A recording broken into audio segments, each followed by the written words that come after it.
Evil Done is an acronym established by Clark and Newman to describe the traits of specific places that make locations more vulnerable to a terrorist attack.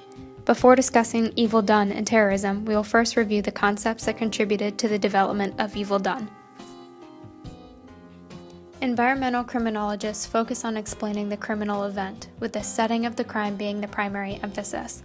They focus on specific locations at precise times to identify opportunities for crime. The three pillars of environmental criminology are routine activities theory, crime pattern theory, and rational choice theory.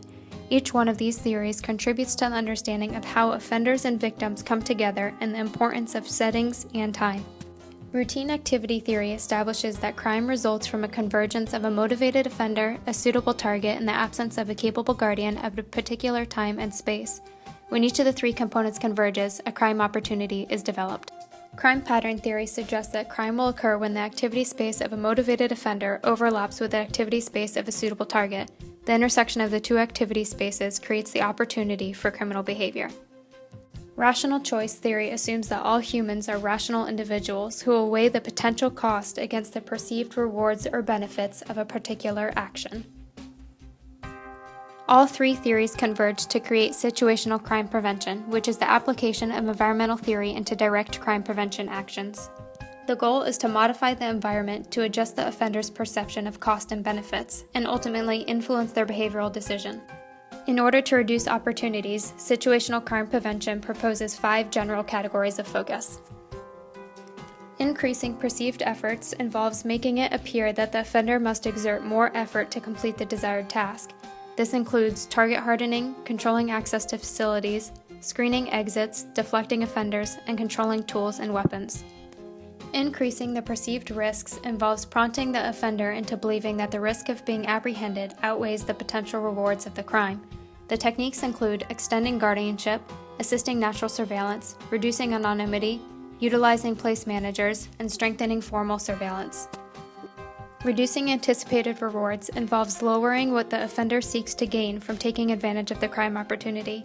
This includes concealing targets, removing targets, identifying property, disrupting markets, and denying benefits. Reducing provocations includes reducing factors that may instigate criminal tendencies. The 5 techniques include reducing frustrations and stress, avoiding disputes, reducing emotional arousal, neutralizing peer pressure, and discouraging imitation. Removing excuses involves reducing justifications for specific crimes through informing citizens about the expectations placed upon them in order to promote legal compliance. The techniques include setting rules, posting instructions, alerting conscience, assist compliance, and controlling drugs and alcohol. Each of the situational prevention techniques reduce opportunities for crime by altering the environment. Environmental criminology and situational crime prevention have been applied to a variety of crimes and problematic behavior. More recently, it has been applied to terrorism. United States Code of Federal Regulations defines terrorism as the unlawful use of force and violence against persons or property to intimidate or coerce a government, the civilian population, or any segment thereof in furtherance of political or social objectives.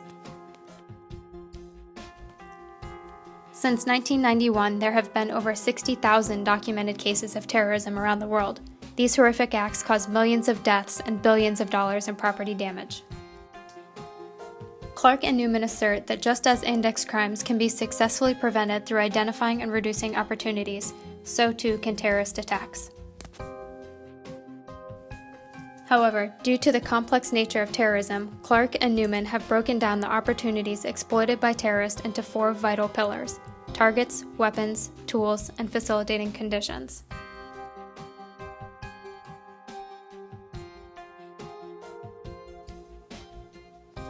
Because terrorists seek the most vulnerable places as possible targets, we must discover which locations are at their greatest risk in order to effectively reduce opportunities for attack.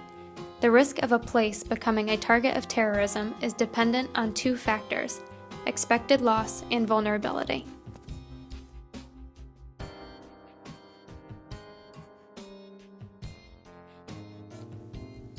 Clark and Newman established a set of factors that assist in evaluating the vulnerability of such locations. These factors create the acronym Evil Done.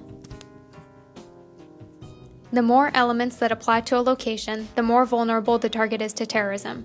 When the most vulnerable locations are identified, situational crime prevention techniques can be more effectively prioritized for terrorism opportunity reduction. Exposed refers to the ability of a location to attract attention and be visible to surrounding areas, such as a high city skyline. Vital targets are those that play a crucial role in the daily behaviors of a community, such as a busy transportation system. Iconic refers to the symbolic value of a specific location that represents the nation's power and unity, such as the Statue of Liberty. Legitimate targets includes those which will bring about a positive reaction from the supporters of the terrorist, such as government officials. Destructible refers to the ability to destroy the target or kill a targeted person and the amount and accessibility of weapons required to do so. Occupied targets include those that house a large amount of people. Location with high densities provide the greatest opportunity for terrorists to exert great harm. Near refers to the distance from which the location is to the terrorist's home or the terrorist organization's abode, since offenders prefer targets that are closer to home. Easy targets include those that are weakly protected or are accessible to the public. It refers to the effort required to obtain access to the locations based on provided security measures. Situational crime prevention suggests that crime is dependent on opportunity and that altering the environment can reduce these opportunities.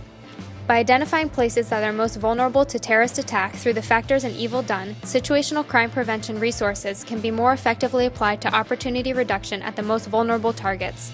I urge you all to apply the evil done vulnerability assessment to your community and don't let evil be done.